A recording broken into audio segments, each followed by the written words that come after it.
So we're sort of talking about two things. We're not really, but just to discuss it, we're talking about two things. One is seeking, and one is the end of seeking.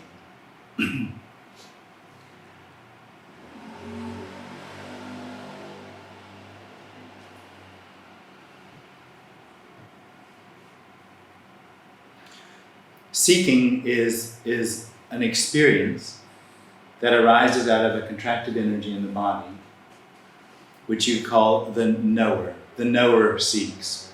The knower is often referred to as I am. So I am is an experience. I am here, for example. And when that experience is happening, I know I am, and that experience then seeks. Because knowing isn't really the satisfaction that the individual would think it is. Knowing is need. The need to seek, the need to find something else. Knowing creates the need to know. So it never ends. And what seeking will do is it has certain questions that it thinks are important. Like, what is this? Who am I? What's the meaning and purpose of my life? How do I find happiness? How do I become a good person? These are the questions that the seeker, I am, asks.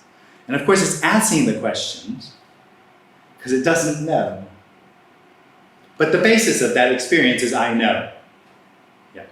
And that creates those questions which it can't seem to find satisfactory answers to. And this meeting is actually not about that, although that's one thing that we can describe and talk about. The meeting is actually a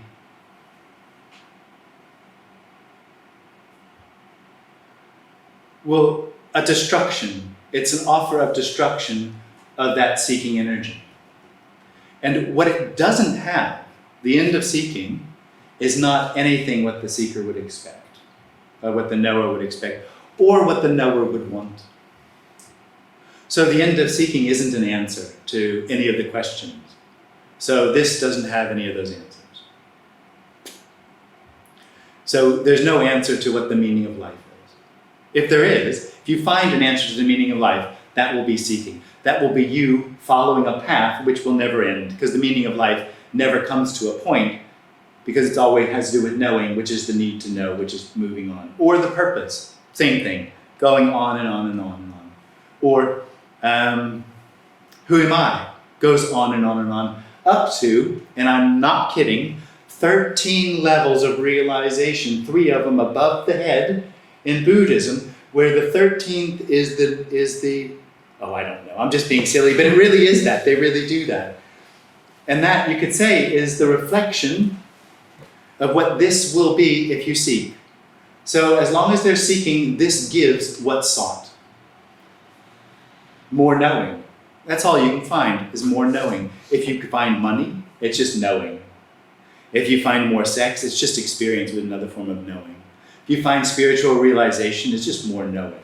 You just try to add to yourself more and more and more knowing. And it really boils down to, right now, a contracted energy looking for the next better experience. Just the next experience. That's all that's happening. That's where all of that, what we're talking about, comes from. That's where the 13 levels of Buddhist realization come from. That's where all the religion comes from. That's where all of it comes from. That all meaning and purpose, all of that comes out of the need for something else to happen. And that need for something to happen is an initial knowing I am. That creates that next need. And the message is, that's hopeless. That situation, that entire construct, is a Teufelskreis. Can everybody speak German? Vicious circle. A vicious circle, thank you. A vicious circle of knowing, creating the need to know, of knowing, creating the need to know, of knowing, creating the need to know. That's all it is. And the messages, or what's being shared here, is pointing that out. And that it can never find what it's looking for. It can't find what it's looking for because the assumption that it has, that something needs to happen, is illusory. and that illusory experience of something needs to happen hides this as the fulfillment it is already.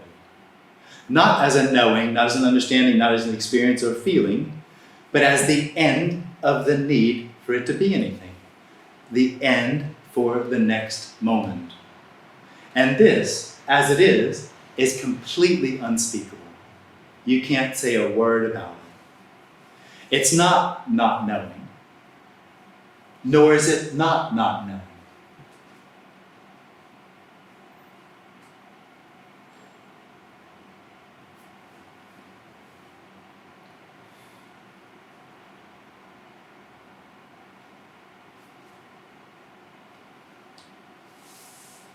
So those are the concepts, basically, of what people call non-dualism, meaning not two-ness.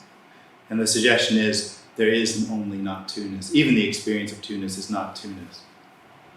Would you say that the contracted energy is a movement? It's just moving continuously. Well, the thing with contracted energy, and one of the basic tenets or aspects of the experience of I am, is I am has the experience, it's real. So this is real, I am real, there's real time, what's happening is real. Yeah. That is separation. I'm asking because we made this sign of circle, Yeah. which means movement actually. Yeah. Because, Teufelskreis. But it's not about movement in as much, because there's still movement. It's just and as soon as this becomes real, it matters. In a very real sense. Yeah. It matters. Yes. Yeah. And and the individual is that experienced mattering. So there's movement without the individual. It just doesn't matter. Because it's not real for anyone.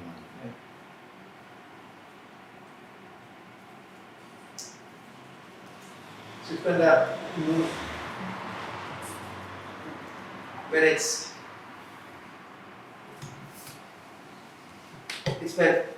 made real for, apparently real for someone, that it starts mattering. Yeah. It's not made for real. It's not made real for someone. When the contracted energy happens for no reason. There's that's the first knowing, and it's known as here. Here. There's no I am at that point. There's just here. And that then arises as it's like a cloud in a way. A cloud of knowing and mattering. So the dream of the individual is that I am in the body. There is never a real experience of I am in the body. It's not really the way it is. The I am arises as and in everything. So everything that arises is in relationship to me. It either is in relationship or it's not in relationship, which is another relationship. It's all happening to me, and that's all real. That's the dream. Simultaneously with this cloud, as you call it, that localization. Yeah. Well, the localization, which is really a cloud. It's not really localized. It arises everywhere all at the same time. Yeah, so it doesn't have that point. It does. Well, there's an experiential point, but that's just part of the dream. But that experiential point is everywhere as well. So absolutely. But that's the whole point. So even in separation, there isn't any. I know.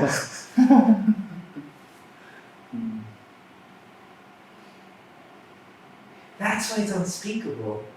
Because when the speech comes in, it needs to go. There needs to be a direction. There needs to be an arrow. Totally.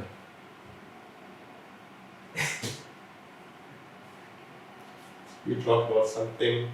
Anything you like. Yeah, I mean, so we talk, or you talked about something that which you cannot talk about. I didn't. All that we discuss, all that's discussed here and described is the experience that seems to make what can't be talked about somewhere else, distant, lost. That's all we can talk about, the experience of the individual, the knower, which makes this seem separate. That we can talk about. And we can point to that which can't be spoken about with words like unconditional love, unrecognizable freedom, the absolute. But that's not really what it is. That's what it appears to be as that contracted knowing falls away. Because unconditional love is the no longer needing to be anything. Freedom is for nothing needing to be what it is anymore. But that's not what this is, because you can't say it. But it is what it's not when there's no longer a knower having the experience that it's separate or lost or somewhere else. It's all teachings are about knowing, adding, adding, adding. So they're confirming that there's something missing and there is something that can be done to help you find what this is. So this message isn't like that at all.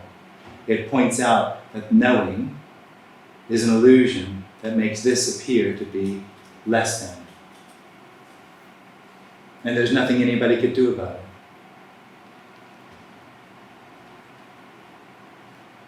It's an illusion.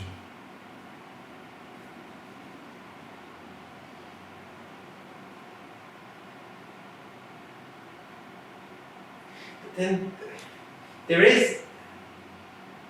Let's put this. This perception, or there is hearing, or there is seeing, there is all that is happening. Need not be for anything in particular, yes, but that does get localized, and so is it that something like the hearing or the speaking or whatever can just be without the, I don't know how to call it, the perception of being localized? Or Well, you're coming from a position, and this isn't coming from a position in that way. It's actually saying it's not that there's a position, and it's not that there's not a position. it's not a shift. It's not a shift. Yeah. The experience of the individual is always a position. It's always in the body. It's always knowing what's going on. That's how it knows what's going on, because it knows what's going on. And if it doesn't know what's going on, that's what it knows about the position in its body. It does and doesn't know. What I'm talking about, or the message is, that the position is and isn't.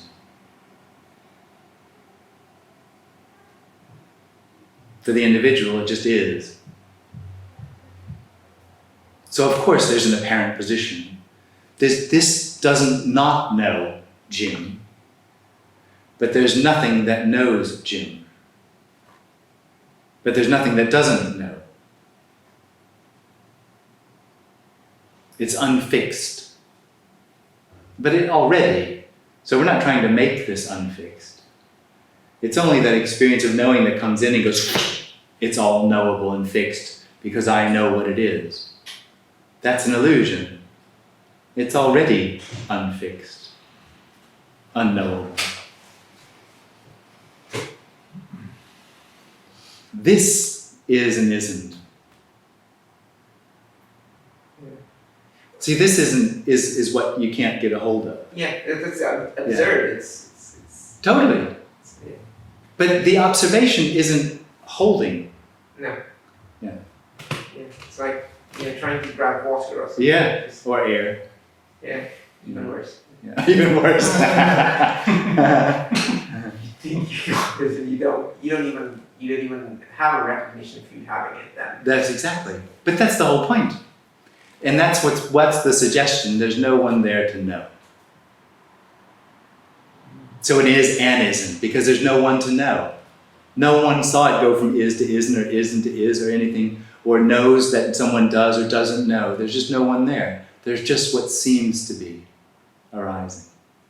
So it has no solidity, no realness to it anymore. It never did. The realness is the dream of the individual that says, I know. But if it knew, why does it ask so many questions? What is it looking for if it knew? Because that's what it convinces itself. If I know enough, I'll stop asking questions. When my questions are answered, I'll be able to quit. Yeah, to quit. Yeah, I'll be able to do. Finally, I'll know. Be at rest. Yeah, peace. Yeah. Peace beyond understanding comes when I know. It can't conceive. It can't conceive of its own end. It can't conceive that the experience that questions need to be answered for there to be peace is the dream. And that none of those questions need an answer. There aren't any real questions in that way. There is nothing incomplete or left open in this. There's only open questions when I arrive and say, I know. Then suddenly there's open questions because they're all about me. Now it's real, now it's meaning, now it's really happening, it's meaningful, and it's purposeful, and I'm gonna die, so what is the meaning, what is the purpose, and is there heaven, will I survive, can I live beyond death, can I realize death, can I move on? Those only arise when I know I am. But just to be clear, this doesn't know anything. So the collapsing of that knower doesn't add anything here. So this doesn't have anything that doesn't have. This doesn't have some special knowledge that doesn't have. This doesn't have perceptions and experiences that doesn't have. This doesn't have experiences that does. So there's no authority. Nothing to give. I'm asking that question because you said that things are illusion or some things are there without knowing, and like the non-dualism, but still here we are talking about it. No, we're not. No, we're not. See, that what you're saying is, I know I'm here, and we're talking about it. That's the dream. And from that perspective, this becomes a philosophy which one can debate. And one of us will be better than the other at getting the terms right. And this just isn't about philosophy or terms. There's no need to remember a thing that we've said here, because it really isn't about understanding what we're talking about. What's being suggested is that there's no separation, there's only what appears, and it's neither real nor unreal. And that's the beginning and end. This is the beginning and end of everything. And that never is different. That's all that we're saying. Is it also possible that the seeking energy isn't like continuous and constant like this, but also it goes like this, it appears and disappears, like every moment it appears, and this seeking energy comes, this I am, and then all the things build up, like I am here, you are here, da da da da da, and Yeah. when I go outside. For me, that's a little too mystical, because it coming and going, or it being there the whole time, are both just stories. Yeah, it doesn't really matter. No, it doesn't really matter. And the experience of the individual, there are certain glimpses, and those have nothing to do with the individual. But it'll take responsibility for them, or try to. But the experience is that it arises at about 18 months or something. I think it has something to do, quite honestly, with the brain and the experience of permanence. Because before 18 months, the child doesn't have an experience of permanence. It hasn't developed in the brain yet. So it can't extrapolate something being real unless it's in its perception. And for me, it just makes sense. Might not be true, but it's a good story. That with the experience of permanence, there's the I am permanence. That arises. And as far as I'm concerned, that just stays there, and it goes through a certain, development of, conditioning and learning and these things which create then the person, the belief system. Because when I am arise, I don't have any beliefs. I don't actually understand what this is. It takes time for me to put it into context, to put it into my world, my context, who I am, what it all means, and the belief system build up around it like a donut around the I am. Yeah. That's just the story I tell. It's just a story. It has no relevance. There's no need for it to fall away in any sort of structure or order. There's no need for it to fall away. The falling away of that is it just not happening. It doesn't fall away, it just stops happening. Yeah. So I'm not talking about, or the suggestion isn't that there's a particular condition that arises. This is any condition. Obviously. Nothing's excluded. There's just an experience of knowing what this is that makes it seem like there's something missing. And the end of that knowing isn't a process. It isn't a happening. It isn't another knowing. It's literally the end of a positional knowing. It's not knowing, and it's not knowing.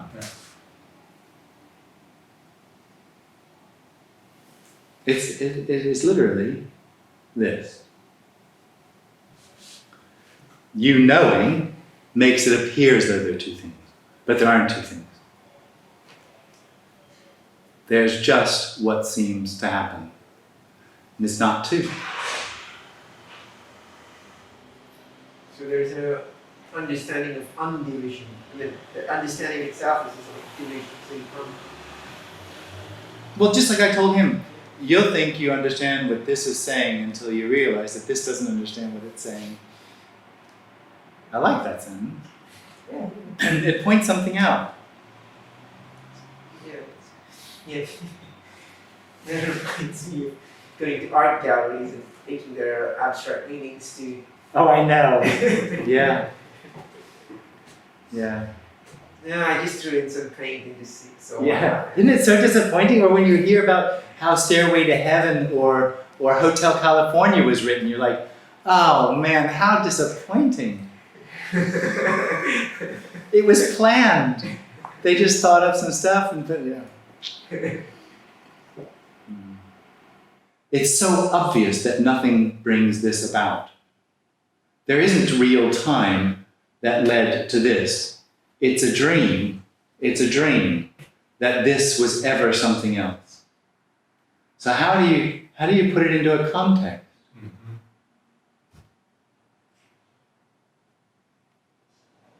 The whole message is this is already what's longed for. Unspeakably, unknowably, what's longed for, already. How could that be a process?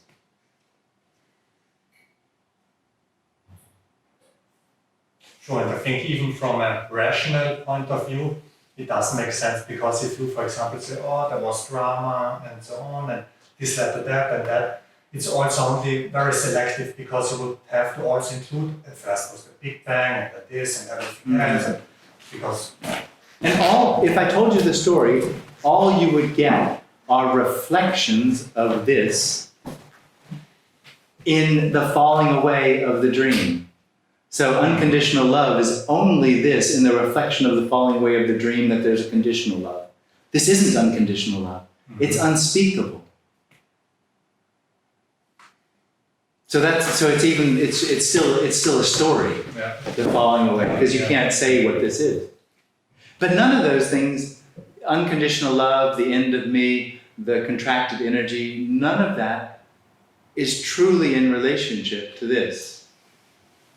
It's all a dream of separation, a dream of duality. So it's not, because the individual has the dream that there's a relationship between the story and the end of the story. But the message is there isn't a story. There is no relation. So even telling each other a story isn't a story. It's never real. It's just this appearing as. And that's freedom, isn't it? It can appear as anything, even as a story of which there isn't one. So I guess another way to say it is you'll never find this. You'll never find it. But you might die and realize it was never lost. Well, this is often misunderstood to be detachment. And the individual thinks that detachment sounds really, really good, because it has real trouble with thoughts and feelings. It's bothered by them. And so it thinks that if it were detached, that would be better. And so it hears this, and it thinks it understands, and it interprets it sometimes as detachment. That's just a belief. And what you'll do then is you'll then try to apply that to your life, detachment. But really, what's being said is, you don't know it. You already don't know. That knower is an illusion. That's the only illusion, knowing. Because you started off by saying, I know. That's the illusion. Everything else is what's happening. We're not trying to get rid of time, emotions, thoughts, feelings, anything. We're not trying to get rid of anything.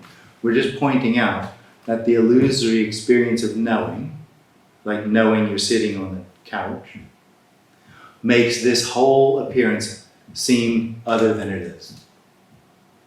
Makes it seem as though it's real, with meaning and purpose and all those other things. It isn't. It never is. It is only unspeakable whatever. No, not knowing. Even including the experience that you know. That doesn't change it. That doesn't, even the experience of this being right and wrong doesn't make it right or wrong. Even the experience of separation doesn't create separation. Even the experience of meaning and purpose doesn't create meaning and purpose. So there's no suggestion here that anything should or shouldn't happen. It's just merely pointing out that entire experience is an illusion. And that this has no need. It is already whatever it is, which is unspeakable.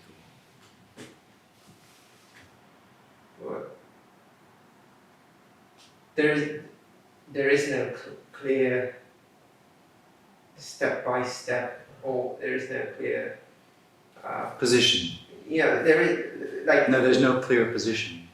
Yeah, where one can actually definitively. Everything else just seems to happen, but there's no real clear position. So everything you described seems to happen. The dream is there's a knower of all of that. Yeah, so that's localization, trying to make it. But this isn't not localized. Yeah, that can happen as well. It's not. But the point is more that it's neither localized nor not localized.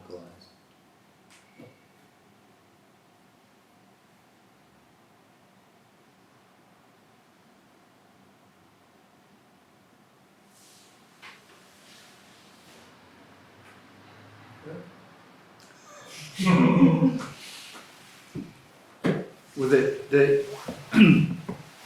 by making not localized the goal, it's just another knowing, another hope that there's an actual non-position, position, which I can then find, as opposed to the position, which seems to be problematic. And the suggestion isn't really either of those.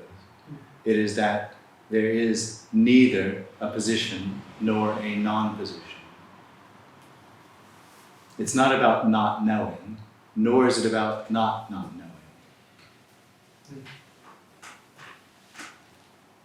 That's also predictability imposed in there. Well, in your terms, yeah. But in my terms, it's a knowing. Predictability is really knowing, isn't it? Mm-hmm. Knowing what's going to happen. Okay. Yeah. Trying to fit in And proportions. the difficulty for the individual is it can only either know or not know. And this isn't about not knowing. We're not talking about not knowing as a state of unknowing or something. Which we're is also, knowing. And we're also not talking about not knowing. Mm-hmm. Mm-hmm.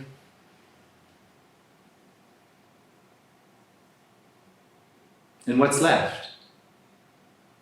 This. There's just what's happening. Nah, that's the reaction of me. But there's this. Just appearing. Neither not known, nor not known. There's no personal freedom. There's no one in there grasping or not grasping. Nobody does this. It's not up to you. that knowing experience is completely impersonal. There is no free will and choice. That's one reason why when it ends, it realized it never happened, because there never was anybody in there doing anything. There isn't anybody in there. So nobody can stop, because nobody started. There is no accountability there. There's no? Accountability there. Absolutely not. I mean, if you think about it rationally, if there were accountability, Adam is guilty. It's all his fault, really. If there's accountability, then he's the one.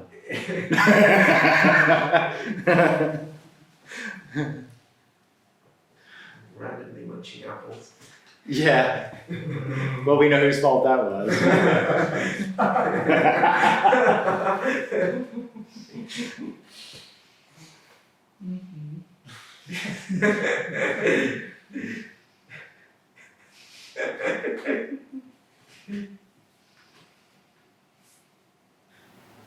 How it appears to me is that we, or I, look or do something to get some tools, like a chiropractic practitioner who wants to fix something, like heal a bone to feel better or get better food. But in the end, there's nothing to fix. Yes. Yeah. And that's just a concept.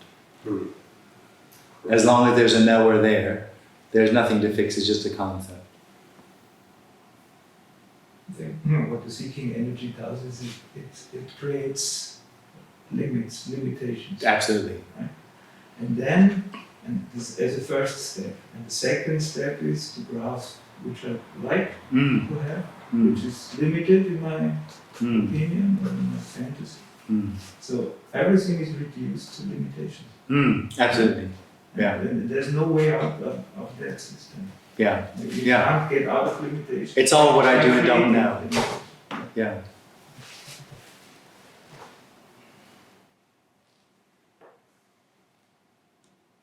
But isn't anything that arises, like a thought, an emotion, hunger, and so on, also kind of seeking energy? You know, I'm hungry, Yeah, you I can want say to eat that. something. Yeah. But that's not what we're talking about.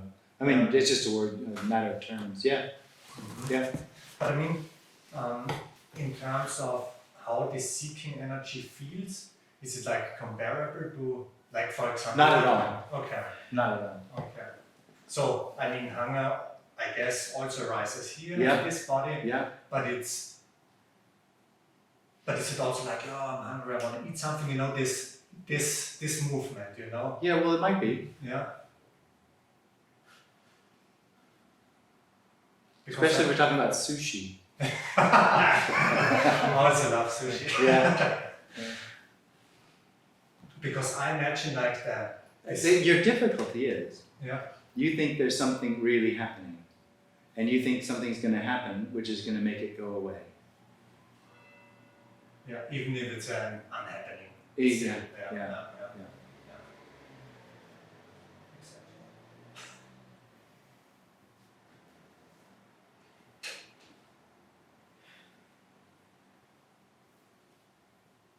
This doesn't need anything from you.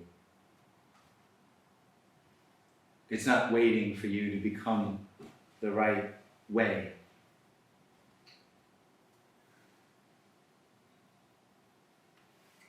And then what I do is like, okay, I see this. You don't see this. I mean, I see myself seeking something, that something happens, blah, blah. Then I see this and then I just, okay. You see what?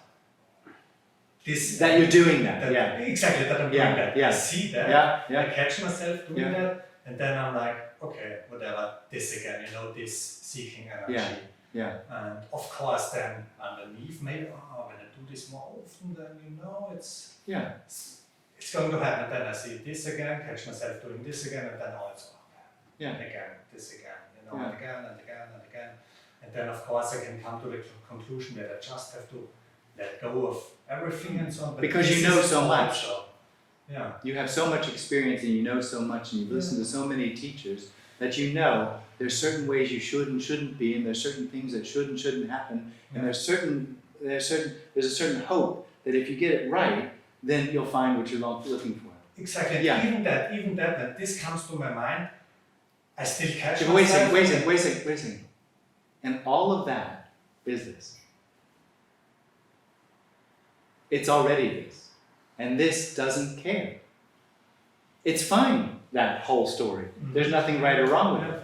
It just makes it seem like that this matters. And it's in relation to you, and it's something you can't find. But it doesn't.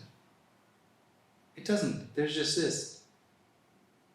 It doesn't matter. You can do the story, nobody has a choice. But that story can go on and on and on. It has no effect on all of that is happening in what's longed for. And then there is exactly what you said. And then! Where do you get and then out of that? I also, but just to use language, I also know that. You do not! But that's the whole point. Yeah. You think this knows. And you think that that's going to work. You're going to know your way out. But you're not in. There's no way out because there's no one in. There's nothing missing. There is no solution. There's no solution. Because there isn't actually a question. The question is the dream of the individual that has a question of what is this about? What's my meaning and purpose? How do I do it right? Which is a complete misunderstanding that there isn't a right or a wrong because there isn't any intention.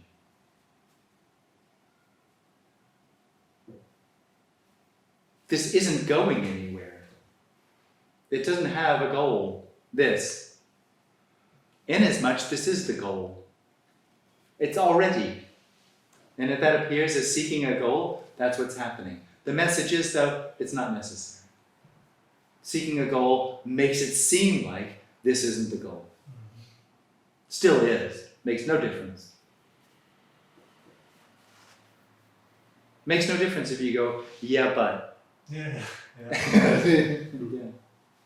And this isn't knowing. It doesn't result in knowing. And it's not unknowing.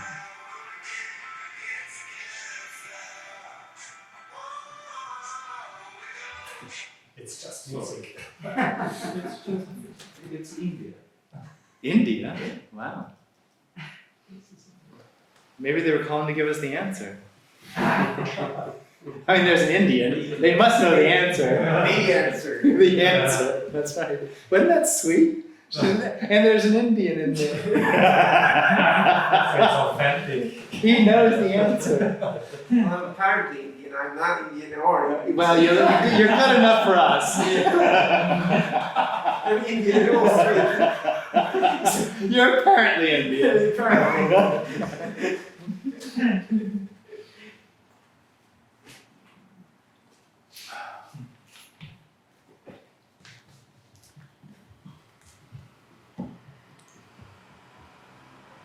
From Indian, this doesn't know what it's talking about,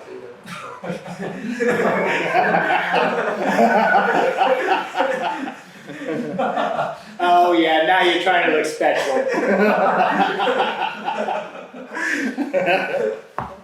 I'm nobody. No, I'm nobody. I don't even know what he means. He's nobody. I was nobody first. I'm the big nobody.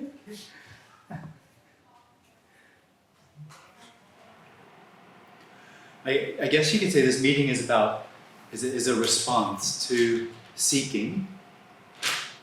Seeking being the energy of, well, it's actually wanting to know or wanting a better experience. Seeking. So it's basically the energy of the individual.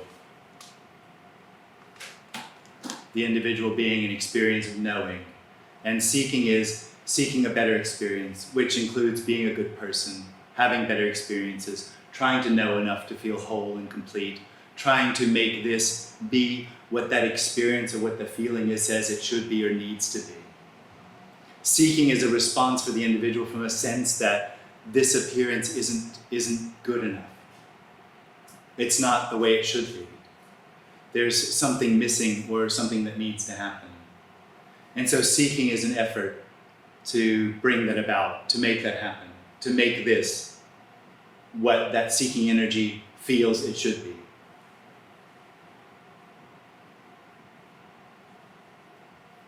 Longing, for me, is something else, or at least I'm making a differentiation here to the experience of, to what longing is. Longing is for something beyond. So seeking is all about me. It's all about what I want or what I feel or what I know or what I don't know. It's all about me. It's all my reality. Longing is a longing for something beyond me. Seeking is only interested in seeking and finding something for itself. Longing is longing for the end of seeking. Longing is something beyond what I can do, a better experience. Longing is beyond the need for more for me. And in a way, this meeting is about both. So if there's a seeking energy, that seeking energy, you could consider it's experienced as, I know. So I'm sitting in the chair. I'm sitting, I'm hearing, I'm listening. What's happening is for me or isn't for me. Whatever's happening is happening to me as a positive or negative. That's me. That's seeking. And seeking includes seeking for more money, more sex, more food, more, just more. Basically, in the end, you can take down seeking to knowing. Because all any system can do is add knowing to it. The experience of having a good experience is a sort of a knowing. Having realizations or spiritual experiences is more knowing. Having a big house or more money or a better girlfriend or a better boyfriend, whatever, is another knowing. This is just all knowing. So that seeking comes out of knowing and is knowing. It's all just knowing. That's all it can do. Longing is on some level the recognition that seeking never ends. That seeking is never fulfilled. Seeking is just never enough. Now, seeking doesn't get that. Seeking is knowing, and knowing engenders or creates or is the experience of needing more. Longing is a longing for something beyond that. Something that no longer is personal. And so this meeting, I guess you could say, is about exposing the seeking energy for the hopelessness that it is. Because knowing is all it has, and knowing is the need for more knowing. So it's a hopeless endeavor. Seeking never ends. Seeking goes on and on and on. And longing is longing for something beyond the next experience. Longing for something that isn't only about me getting more or having more. The seeking energy arises for no reason. Nobody does seeking. Seeking arises out of a contracted energy in the body that says, I know. It's basically it begins, the initial knowing is here. There's a contracted energy that says here, which is a position away from everything else, separation. Immediately that here arises, I am here. So the knowing of the knowing that here is personal. What arises is personal to me. And everything else that happens, whether it happens to me or it doesn't, is mine.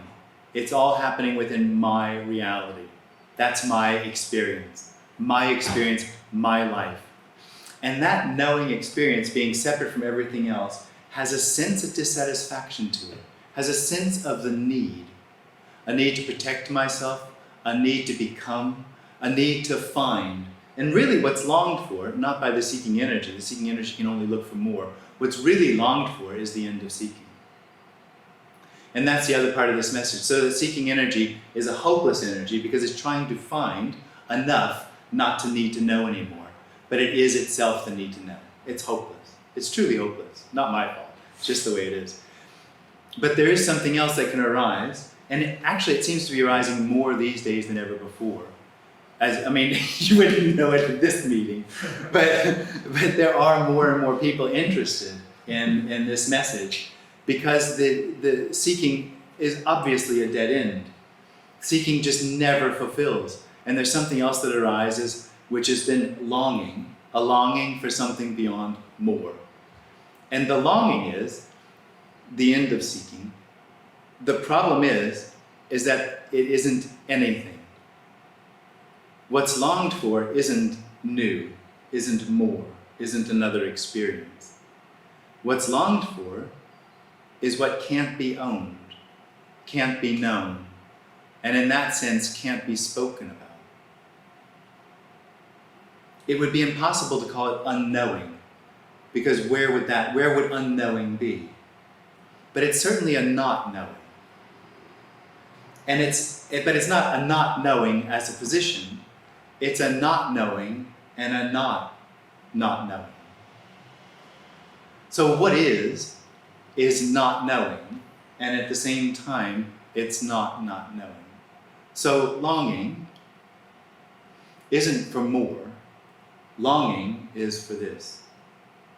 And this is already not knowing and not knowing. There is nothing that needs to happen to bring about what's longed for. It just is completely unsatisfactory to the need of seeking. To the need of seeking, to the need of knowing, this, not knowing and not knowing, is absolutely nothing. It's meaningless. It's pointless. It's valueless. In the story of me, everything has meaning, purpose, and value. But what's longed for is the end of that need. The end of that need for more meaning, more purpose, more value. The end of the need to become good enough for this to be what's longed for. And it's unimaginable that this is that already. So there's no hierarchy, there's no authority here, there's nothing that's going to be told to you, nothing's going to be given, there's nothing to find, because nothing's really been lost. The only thing lost is only apparently lost in the seeking for more. But it has no effect on the reality that this is already what's longed for. But can people really say what seeking is about? I mean, there's always a story that, sure, in this case it's about money, but it's never really about the placeholder item, right? The seeking energy. Well, yeah, I mean, in a sense you can say what it's about more. And in the end, it's about knowing more. Experience is knowing. So it's just about more experience or more knowing. The system is that the position here creates an experienced separation, which is dissatisfying. And you can imagine it as the knowing. It's trying to know enough to fill that separation. It's not really what's happening, but there isn't any separation. So it doesn't matter what the more is that the person's going for. It doesn't matter on any level there isn't anybody in there that could choose.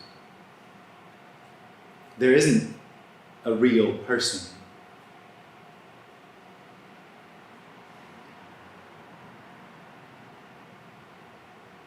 But there is something that is open sometimes to something beyond more. The question comes from that there's a difference between there and here. And the whole message is there isn't. So when that gets up and goes to work and gets dressed and and does all the things, that's exactly the same as here. It's exactly the same. There just might be something there that knows what's happening, that knows it knows. Because this isn't talking about unknowing. And that knowing is a certain experience of control, a certain experience of power, a certain experience of seeking safety. And that breeds a discontent. And that doesn't happen here. It doesn't happen here as though there's someone here that knows it's not happening. It's just stopped happening. And part of the stopping happening is the revelation that all of the claims it has about what power it has, what this is, what it's doing, are illusory. And so what's left is that what's happening. And what was is what's happening. Nothing actually happens. And what that, if there's a knower there, I'm not saying there is, but if there is, it'll be sitting there trying to figure out what this is saying, either to have another experience or to end the need for experience. Because it'll think it needs to know or understand what's being said for this to be what it is already. And that's exactly where it's lost. Because there's absolutely nothing that needs to be understood. It already is already. So the end of seeking isn't the finding of anything. It's the most dissatisfying ever. Because not only is nothing found, but all the effort was for nothing. It brought nothing, it was for nothing. And that absolute dissatisfaction, that total loss, is the fulfillment that's longed for, which is this without any need to know what it is. That's what's longed for. This without any need to know. It's not that there's an unknowing or a knowing or a state or not knowing or any of those things. It's this without any need to know. And that's already the case. We're talking about the seeking in the sense of what the individual wants to know. And the individual, the experience of the need to know, wants specific things. It wants to know that it's safe. It wants to know that it's secure. It wants to know that it has free will and choice. It wants to know its meaning and purpose. It wants to know what life is about. And it wants to know what death is. That's what it wants to know. That's seeking all those sorts of questions and answers. And that just doesn't arise anymore. And one of the more surprising things about the end of that construct is how it's not worth mentioning. It's so unimportant. It's only important in the construct of itself. But when that construct falls away, the falling away is also completely unimportant. Not only is the construct itself completely, but the falling away of it is not worth mentioning. Literally, not worth mentioning.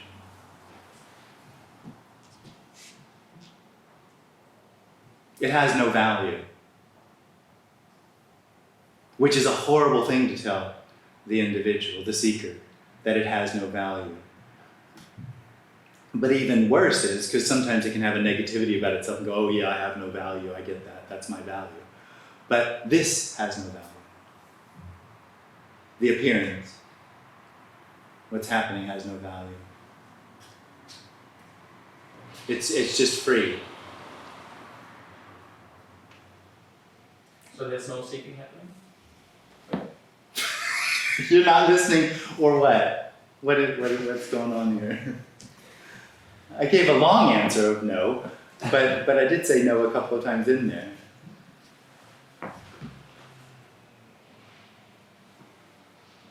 Where are we not communicating?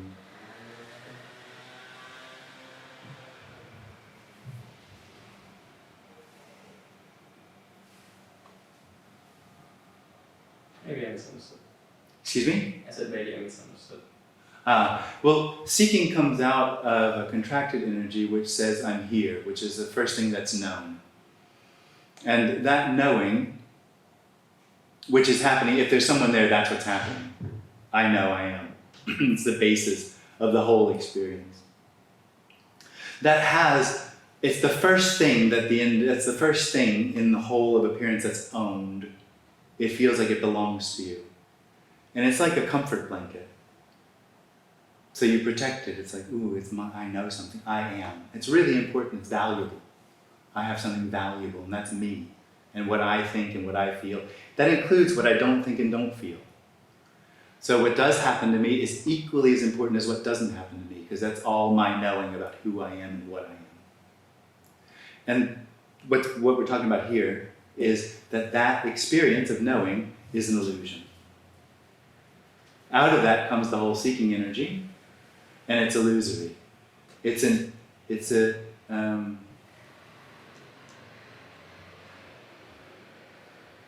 implication that's just not true. And for no reason it arises and for no reason it falls away. And when it falls away or stops happening, two things. One, it never happened.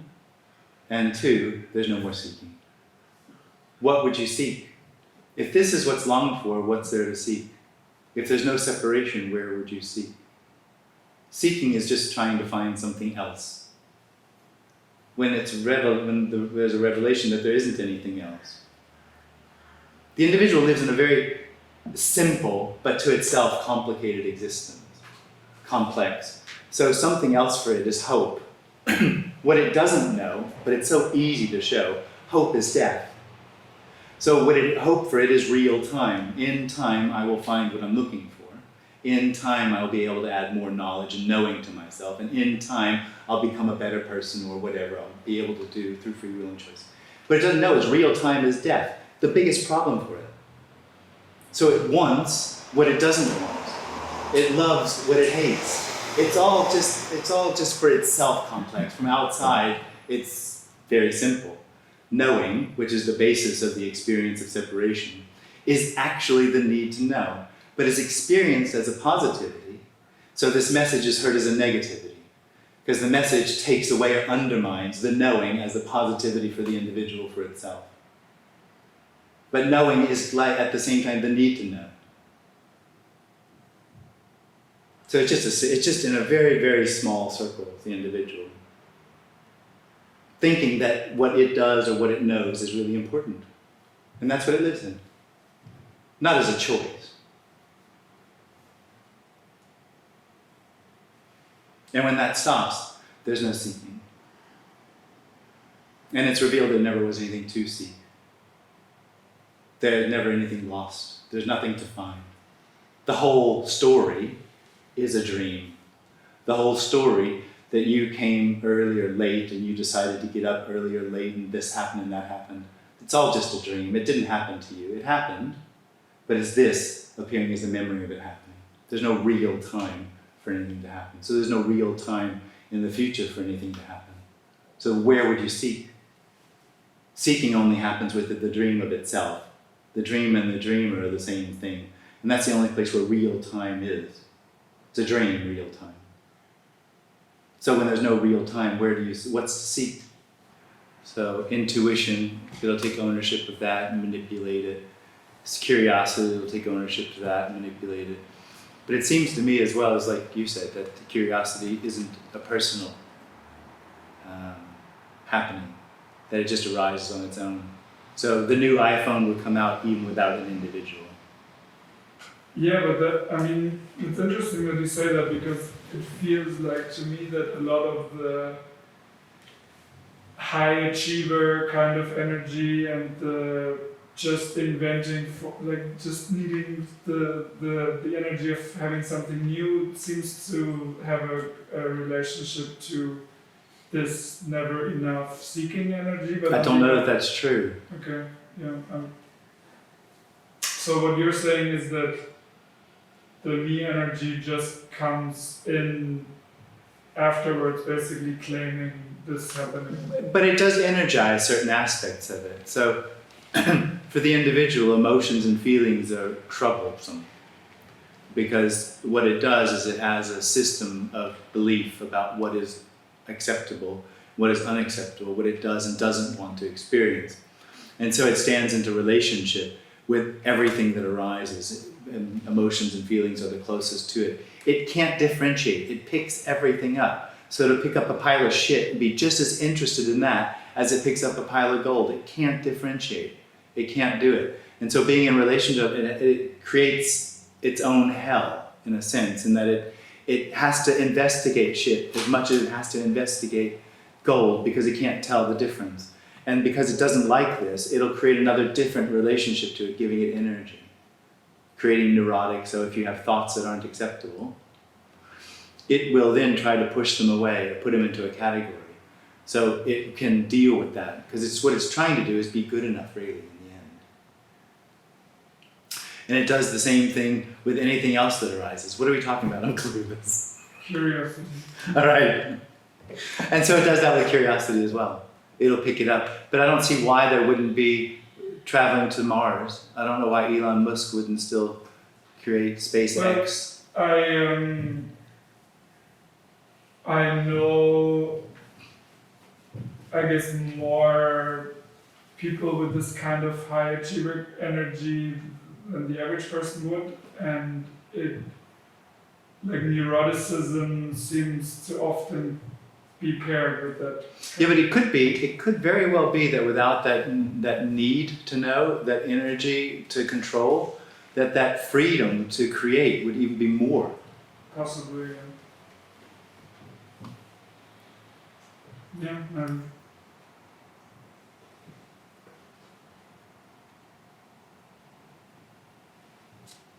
The individual is a distortion of the appearance. And of course what we're telling ourselves about development and curiosity is really just a story. And fair enough, there is no one in the story, but really the message is that this arising is everything, is unspeakably everything.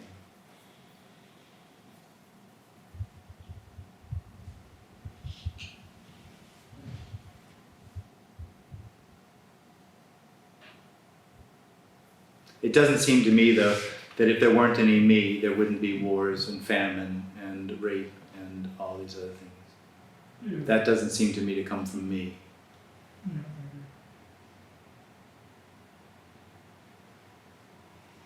Every individual could really be anybody. It's a matter of conditioning and genetics.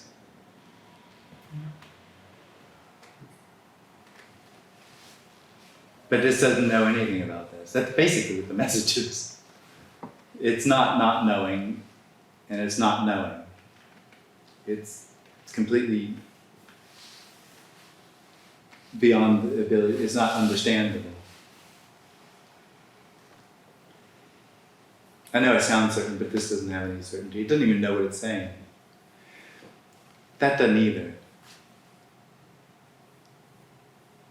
That does come across in the meeting, doesn't it? That it's not, this isn't coming from a position of authority, telling you something. It's actually coming from a place more of, you'd say, friendship, reminding that nothing is needed. This has nothing to give it because nothing's needed, but there's nothing needed. And I guess you could say that's certainty because it's obvious that nothing is needed. But there's nothing to hold on to. In one sense, you'd have to say it's the worst message you can hear. It is for the individual, it's the last thing.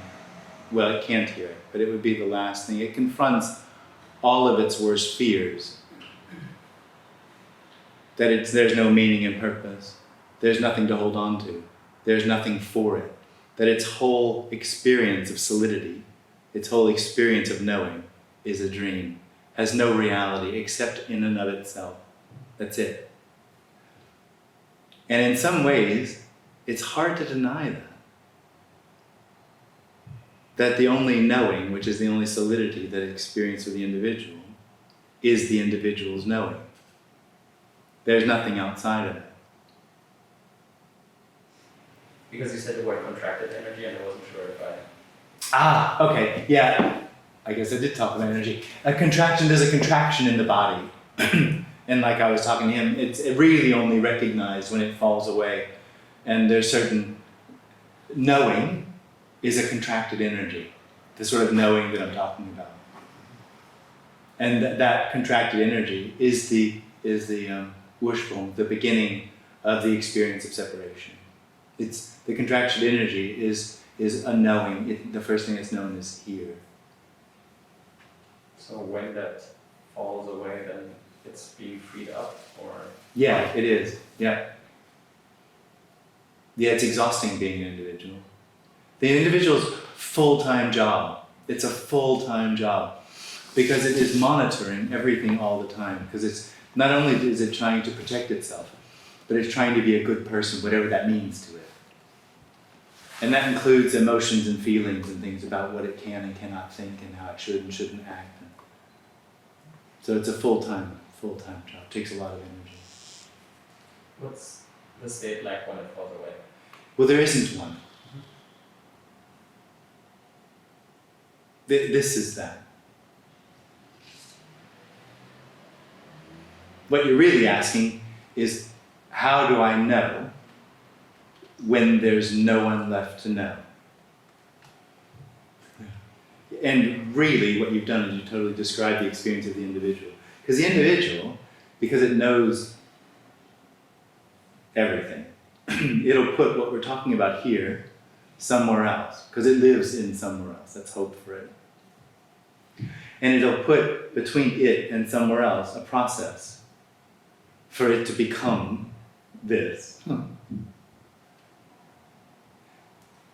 The whole time, that experience that something needs to happen, which is needing to know, doesn't.